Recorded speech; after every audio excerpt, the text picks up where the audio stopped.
মুর্শিদাবাদের সংক্রান্ত খবরের দিকে নজর রাখবো, কারণ মুর্শিদাবাদে যে ক্ষয়ক্ষতি তার সমীক্ষা এবার রাজ্যে। সুতি ধুলিয়ানে অশান্তিতে 109 বাড়ি ক্ষতিগ্রস্ত। মুখ্য সচিবকে প্রাথমিক রিপোর্ট জেলা শাসকের। সরাসরি চলে যাব, আমার সঙ্গে আমার প্রতিনিধি সোমরাজ বন্দ্যোপাধ্যায় রয়েছে, সোমরাজের সঙ্গে কথা বলবো।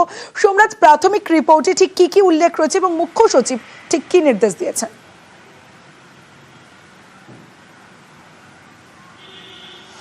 দেখো, আজ নবান্নে দুপুর 2:30টা থেকে জেলাশাসক, অতিরিক্ত জেলাশাসক এবং বিভিন্ন দপ্তরের সচিবদের নিয়ে গুরুত্বপূর্ণ বৈঠক ডেকেছিলেন রাজ্যের মুখ্য সচিব মনোজ পান্ত। নবান্ন সূত্রে যেটা জানা যাচ্ছে, সেই বৈঠকে মুর্শিদাবাদ জেলা প্রশাসনের তরফে মুর্শিদাবাদ জেলার অতিরিক্ত জেলাশাসক তিনি বৈঠকে উপস্থিত ছিলেন।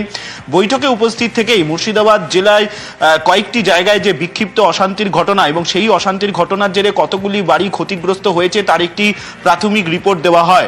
নবান্ন সূত্রে যেটা জানা যাচ্ছে, সেই প্রাথমিক রিপোর্টেই বলা হয়েছে এখনো পর্যন্ত 109টি বাড়ি ক্ষতিগ্রস্ত হয়েছে বলেই তারা যে সমীক্ষা করেছেন সেই সমীক্ষায় তথ্য উঠে এসেছে।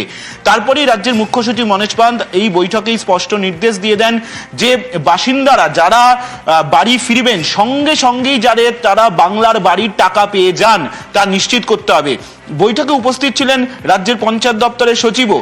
পঞ্চায়েত দপ্তরের সচিবকেও রাজ্যের মুখ্য সচিব নির্দেশ দেন যে এই বিষয়টি নিশ্চিত করতে হবে তারা যখন বাড়ি ফিরবেন বা যারা এখনো রয়েছেন তারা যাতে দ্রুত এই বাংলার বাড়ির টাকা পেয়ে যান। তুমি জানো, বাংলার বাড়ির প্রথম কিস্তির যে 60,000 টাকা, সেই টাকা ইতিমধ্যেই প্রায় বেশি দেওয়া শেষ হয়ে গেছে। মুখ্যমন্ত্রী মমতা বন্দ্যোপাধ্যায় কিছুদিন আগেই সাংবাদিক সম্মেলন করে জানিয়েছিলেন যে যারা ক্ষতিগ্রস্ত হয়েছেন, যাদের বাড়ি ক্ষতিগ্রস্ত হয়েছে তারা বাংলার বাড়ির টাকা পাবেন।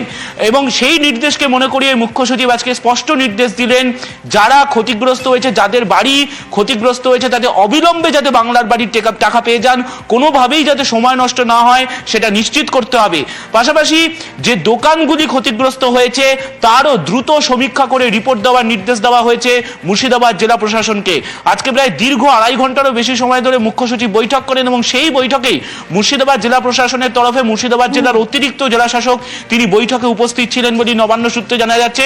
তার কারণ জেলা শাসক তিনি অন্য জায়গায় ছিলেন, তার ফলে অতিরিক্ত জেলা শাসক তিনি বৈঠকে উপস্থিত ছিলেন। অতিরিক্ত জেলা শাসকের থেকেই রাজ্যের মুখ্য সচিব মনোজ পান্ত জানতে চান এবং তারপরই রাজ্যের মুখ্য সচিব এই নির্দেশ দেন বলে নবান্ন সূত্রে জানা যাচ্ছে। বেশ।